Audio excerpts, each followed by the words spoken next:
night with this duck hunt, winner of the Fusion and DNA tournaments over this past summer.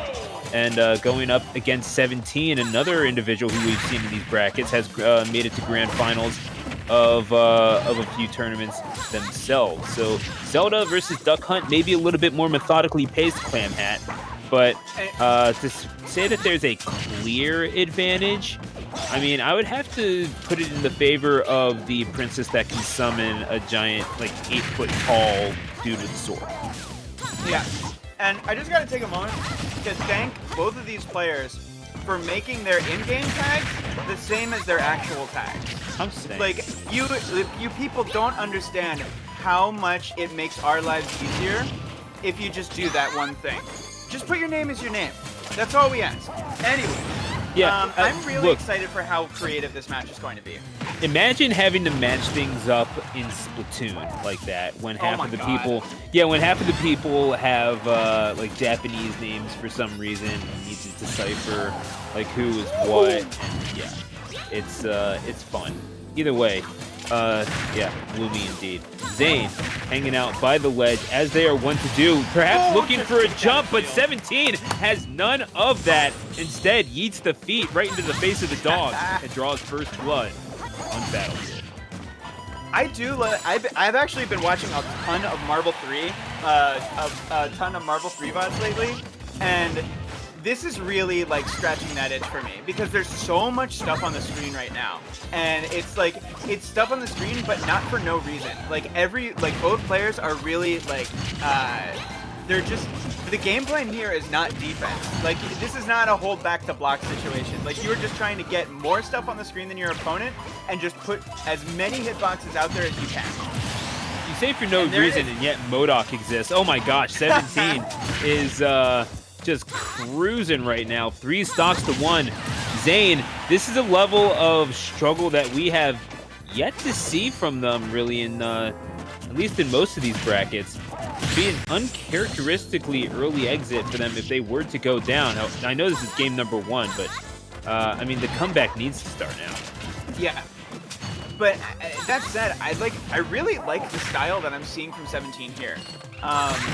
They're like, I feel like, I mean, and it feels weird to say that because this is a Zelda that is hitting like maybe 75% or more B button, which normally if I was in this situation, I would be screaming right now. I would be screaming so loud the whole block could hear me. But watching this as a spectator, this is cool as hell. No, absolutely. I mean, you've seen item play at its most maniacal right now. Yeah. And it's a little reserved. Obviously, Duck Hunt is not the character with which you kind of just let slip the dogs of war, ironically enough. You really do kind of have to calm things down and take it slow. And really, that seems to be what Zane is doing. By the way. Yeah, last stock game all of a sudden. 17 maybe losing their grip. Stock. Yeah. Oh, this has got to be... Oh, no. They didn't jump for it? I don't know what that was, but that had to be a big punish. Forward air. Not connecting flush with Zelda. And just runs in and airs. Wow. That's a call out on, like, you're not going to do anything. Yeah, real talk. And Zane has always been one of those types of players not afraid to go in for the kill if they absolutely have to, but so much of their play is predicated on how well they control that explosive can. They just find the mark so easily with that, and it's been making life absolute hell. No. 17 who misses the cliff. A reverse 3 stock, and oh my gosh. I might have said that too soon. Crying havoc and letting slip the dogs of war is Zane. You know what? Smash is a game where you win by being the last one on the stage. That's all you gotta do, people. If your opponent is not gonna stay on the stage, then you win. That's all you gotta do. Zane taking game 1 after just like really like the first like 2 minutes, it felt like that was just them trying to hold on. And once they started to figure out a game plan a little bit, they started to hit those clay shooter combos. It was really kind of forcing 17 onto the back foot, which ended up like, I don't know if that was like a force. I don't know if that was 17 feeling the pressure on that SD, but I don't think Zane's going to be questioning it that much. Yeah, those are the ones where you just I don't know who exactly it was. It might have actually been Swensu who wrote in the first draft of The Art of War, "We take those." So Yeah. it was, we are going to go to Pokemon Stadium for game number 2. The back throw on towards the stage. Zane immediately rushing down and just trying to throw 17 off balance right from the very get-go, and seems to be working thus far. But just as I say that, 17 liking the cut of Zane's jib at the very least, trying to employ a very similar strategy, though to not as much effect on the scoreboard. And this is like, how do you solve this puzzle? Okay, correct answer is no. You don't. Yeah. You really don't. Yeah. I mean, Phantom Sentry sweeps you up twice, and then the side B to finish it off. And don't get me wrong, I mean, it's maybe not as quick as Explosive Flame for Palu, but yeah. I mean, it can be just as devastating if you line it up right. The most messed up thing about that is that it looked like the Phantom hit through the can, which extended the hitbox for a couple extra frames, which is just nuts. Like, Phantom with more extra frames is probably the best edge guard in the game. It's probably the best ledge trap in the game. It's up there, isn't it? And you're talking about individuals like Zane who have to be pretty decent with their defensive movement. Still, Duck Hunt Dog, not the most mobile character in the world, certainly not in the air. Ironic, considering one half of your character is in fact a duck. But it's, I mean, that dog can be just a little unwieldy in the air. So maybe tough to deal with. Nehru's Love not going to prove nearly effective enough, as the can still hits them. And again, I mean, that's... I love this can control. Look at that! Look at that trajectory! Look at that! That's insane! That's insane. I don't, like... I mean... I've probably seen a Duck Hunt. I've probably seen, like, that trajectory on a can from a Duck Hunt before, but, like, I don't know if I've seen them do it that effectively before. I mean, this is some Maradona-esque juggling that we're seeing with the can, I have to say. And as Zane does eventually lose that stock, and is down to their final stock of this game, number 2, exactly. 17. This feels like a game that Zane is really in control of, but they are down a full stock here. Yeah, and that's kind of the thing, though, is that 17 has been able to keep it up and stay very efficient with their offense. That's really all you need. You just have to get the stocks wherever you can, and it's a full stock lead. It does not feel like it's a full stock lead in favor of 17, to be completely honest.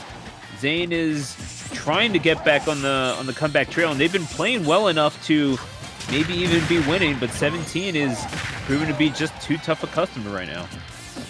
And you know what it is? 17 is playing well enough to not be losing. Yeah. And as you know what, Zane really needs to find an answer to this aggressive use of Baroy's win. Okay, finding that kill, that seems like an early kill. I don't know about the DI, but on the can, but that's absolutely critical if they want to have a chance of winning this game too. I mean, they were up at a pretty high percentage. This is the lowest ceiling in competitive Smash Ultimate, so you just take it for what it's worth. And 17, gotta say, has been using the stage to their advantage brilliantly. Zelda controls horizontal movement so effectively, especially with displaced Phantom Sentry, when you can utilize that newly weaponized up B the way that 17 was attempting to right there. What you have to be careful of is this nickel and dime damage that you may be getting, but 17 charges in, guns blazing, wind at their back, and takes game number 2 nevertheless. Good stage selection and even better play from this Zelda main. The crazy thing about that last stock from 17 was that they got like almost all of the first 70% with up B. And like that's crazy, because like and it wasn't like up B out of shield, and like it wasn't all up B where you would see it used in the normal scenarios. It was like aggressively up being in against like Duck Hunt's down B or something like that. And then they lost the stock, and then they got a little bit more percent, and then just as their up B became fresh again, they hit it once, and then the game was over. So like, Uppy really did like everything for 17 in that last stock, which means like there's your adaptation, Zane. It's right there if you want to go and get it. Like that is the thing. That is the move you need to play around right now, if you wanna have a chance of making it through, staying alive in winners here. It's a tough ask, but you know that's the sort of gameplay that you have to implement if you want to beat someone like 17. Did wind up entering Xanadu online this week, losing only to 8-Bit Man and Colonies.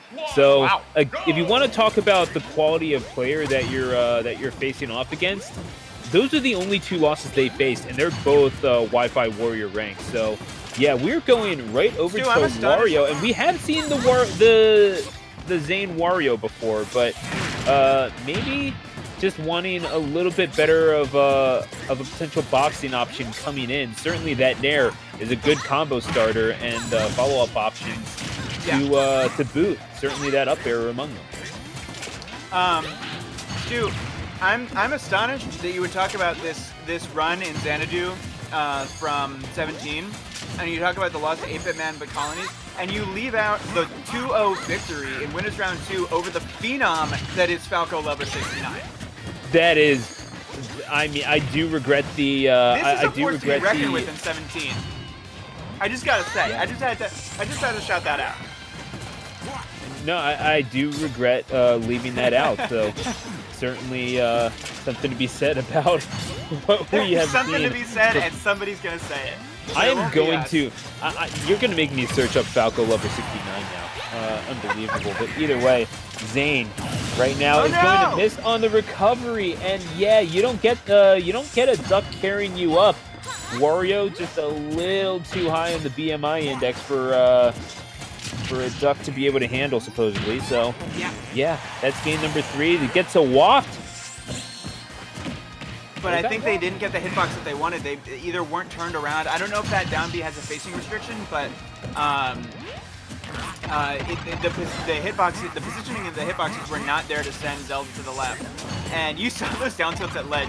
Zane is frustrated about that. Yeah, but Zane doing whatever they possibly can to heal up just a little bit of damage, and that could be the great equalizer. That command grab that heals you, eats his bicycle. That is, I mean, sentences that you can only say in the context of Smash Ultimate. But true. Oh man, he's got a bicycle. But that's the references that no one is going to get. Good job, Stuart. Either way, I love the shifting gameplay here from Zane. He's like no longer stationary, no longer setting up from the side stage. Like using the movement to go in and bait stuff and bait moves out from 17, because that is how you beat Zelda. You have to bait out the neutral B. You have to bait out the up B if 17 is going to commit to using that move so much. And then you see, like this is the tried and true up B or neutral B out of pressure that we see from Zelda so often, which is like it's a good option. But if you know it's coming, just do nothing. Nothing beats that move so well. And I don't mean like nothing beats that move, I mean literally nothing beats that move. Yeah, it sure seems like it, doesn't it? 17 has been willing to go with what works, and we're seeing a lot of dash attacks from 17, I have to say. Yeah. Perhaps a little easy to play around if Zane does in fact shield, but I actually love that. That up B was really, really good. Yeah. Because like using Zelda was actionable first there, and so like she was able to get a move off while Zane was still caught in an animation, and it's like just perfectly positioned as well. Is that buffered, do you think? Possibly, yeah. But now you see Wario glowing. So 17 is essentially playing with half a stock less than they were before. More or less, yeah. It's just a matter of how well you can connect with it. And I kind of want. I don't think you blow it on 156%, honestly. Or 96%, really, if you're talking about the perspective of 17. Yeah, this is a 2.5. Yeah, this is a 2.5 stock game. That bicycle going to present some complications. 17 playing around it relatively well and throws the Phantom Sentry in the face of Zane to go along with it. I mean, if you're 17, you would likely be playing just a little on edge, but it doesn't seem like this situation is phasing them much at all compared to. He wanted to grab 17, but he got the bike instead. Yeah. But, I mean, hey, you know, it's item play is item play, man. How cautious Zane is playing here, because you can't afford to hemorrhage damage here. Like okay, there's the KO. 49% is not too bad, but like for 17, they need to hit the gas right now. They need to not let Zane get their footing on this last stock, because if they find a nair, if Zane finds a nair or an up tilt, this game's over. This set's over. I mean, I'm seeing a lot of dash grabs. Zane is trying to play cautiously, but just getting grabbed so much for it. And all they need is a way to get in and get past the buttons of 17, which 17 doesn't seem all that keen to give up. Ooh. Oh, there you go. Oh my god, no. Okay, gets sent the wrong way. Oh, the back here! Zane was trying so hard, but it was 17 reading the roll and connecting on the bear.